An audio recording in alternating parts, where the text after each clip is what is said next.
This one's from Steven. Josh Heupel and Tennessee have been on a recruiting blitzkrieg in the last couple of months. They've gotten into battles with the big dogs such as Georgia and Ohio State and are beginning to have success there. They're in a very good spot to finish with a top 10 class and could potentially sneak into the top 5 when all is said and done. For a while dating back to his time at UCF, the narrative about Josh Heupel was that he wasn't a good recruiter. That narrative seemingly eroded over time, and I'm curious, what do you think is the realistic ceiling for Heupel and Tennessee in the new recruiting space? Well, certainly not Kirby, Dan Lanning, or Ryan Day. I think Heupel could cement himself in the next level down with Tennessee's NIL running full steam. If he continues this trend of being equal to recruiting giants, then that certainly bodes well for UT. I am glad that Steven got there in this question because clearly things have changed. Now, like Tennessee is recruiting very well right now.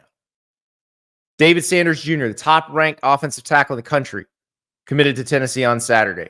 Their class continues to rise in the rankings. They've been, as Stephen pointed out, battling the Ohio States and the Georgias, and they're winning some of these. But I'm glad he got there in his question where he pointed out that, yes, the NIL portion of it is a big deal. That's what's going on. That's what's happening here. Tennessee, which has not been able to recruit at that level, and it wasn't just Josh Heupel, it was Jeremy Pruitt, who did recruit some good players and did recruit some highly rated players, but Butch Jones, who did recruit some highly rated players, but was not recruiting at the same level as a Georgia or an Ohio State. Well, now Tennessee can compete in that space. Well, yeah, Tennessee was ahead of the curve on NIL. They've been good at it. They are willing to go a little further for high school players than Ohio State, than Georgia. And you kind of have to do that because Ohio State and Georgia, Alabama, those schools can say, look, we create this many first rounders. We're not going to have to give you as much up front because you're going to want to come play for us anyway because we win championships and we make first rounders. Tennessee has to start proving that. Now, for Josh Heupel and his staff, they can, when they're recruiting, let's say, David Sanders, they can point to Darnell Wright, who is a 5-star offensive tackle who signed with the Jeremy Pruitt staff, who played under the Pruitt staff and the Heupel staff and became a first-round draft pick. They can point to him and say, hey, look, we do make first-round draft picks here. They can't point to SEC championships or national championships recently, but if they get enough good recruits, then they might be able to. And remember, I mean, Tennessee had the original big splash NIL deal that got a player who probably would not have been coming to them in a previous era, and that's Nico Iamaleava, who will be the starting quarterback at Tennessee, the first giant NIL deal. Would he have gone to Tennessee if not for that? I don't think he would have.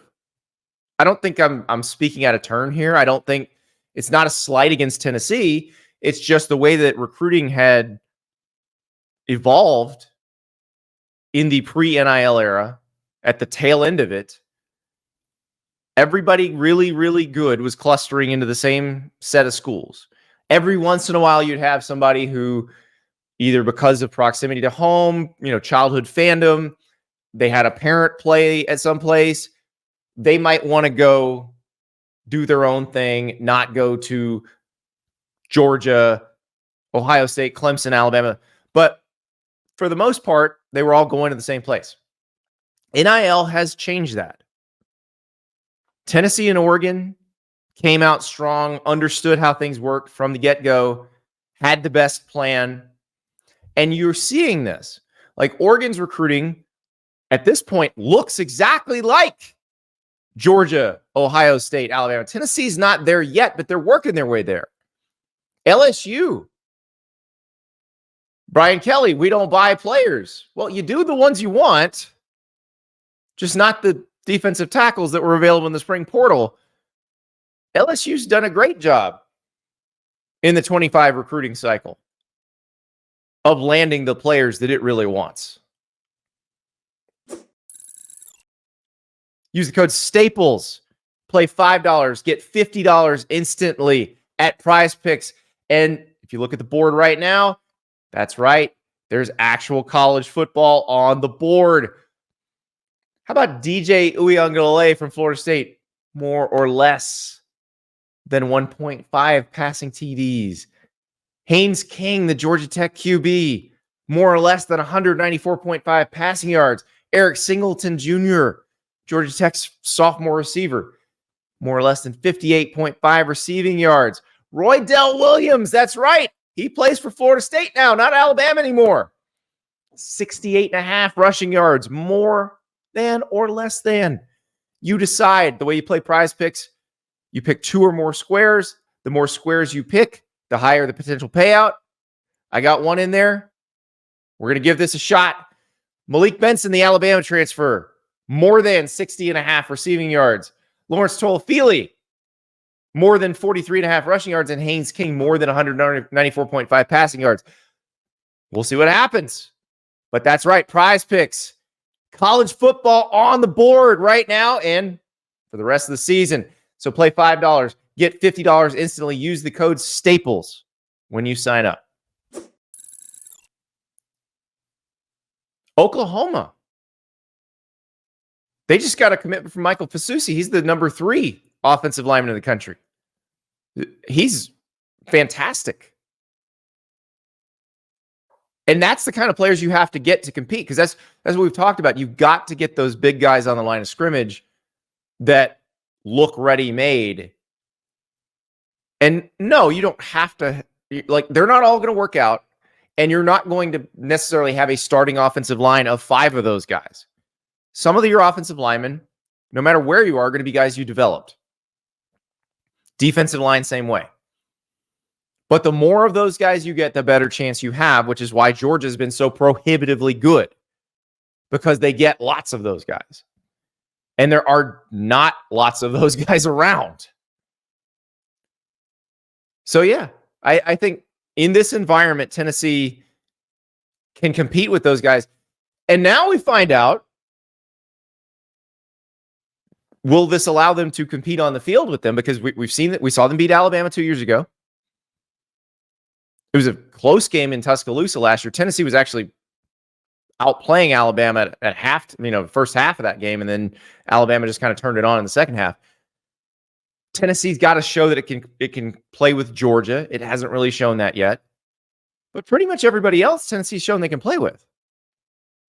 So this is a program that can be at the top of the SEC. It's not like they're in some remote location where they're not going to be able to get players.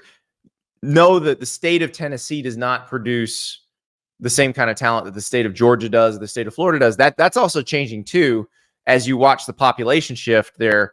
Like Metro Nashville is sort of now where Metro Atlanta was in the late 80s, early 90s in terms of a population boom. It could be that in 10, 20 years, the state of Tennessee is also producing that level of talent. But even if it's not, easy drive from Atlanta, easy drive from Charlotte. They're not one of those that you've got to worry about, how do they get these guys to even come visit? That's easy for them.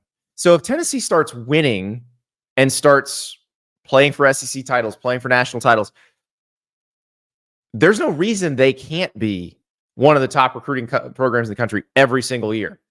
There's no reason they can't have those kind of players coming regularly. They're going to get looks. They're going to get people on campus, and the NIL part is there. They've spent their money well so far. We'll see if they continue to do that, but so far, so good. So, yeah, it is entirely possible that Tennessee can become one of those programs. I go back to the Philip Fulmer era. They were one of the best recruiting programs in the country, and they cast a very wide net back in those days. It wasn't just guys from the state of Tennessee. Like, John Henderson was from Nashville, but they would go to Louisiana and get Raynoch Thompson. They go out to California and get Casey Clausen. They were good at going everywhere they needed to go.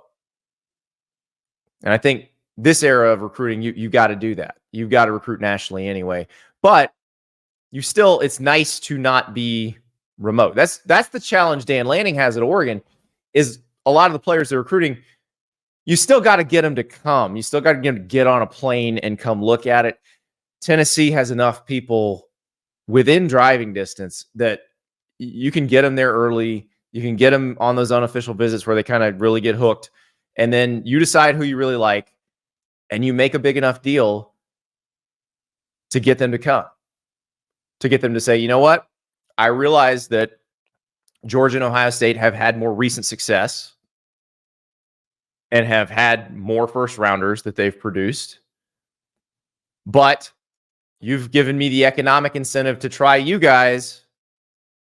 And then maybe I can be the trailblazer that leads you to a national championship. And then there's more coming. And then you're in that boat. So we will find out. But I do think Tennessee can be that. Josh Heupel can be that. It's not as much about the cult of the coach anymore as a recruiter.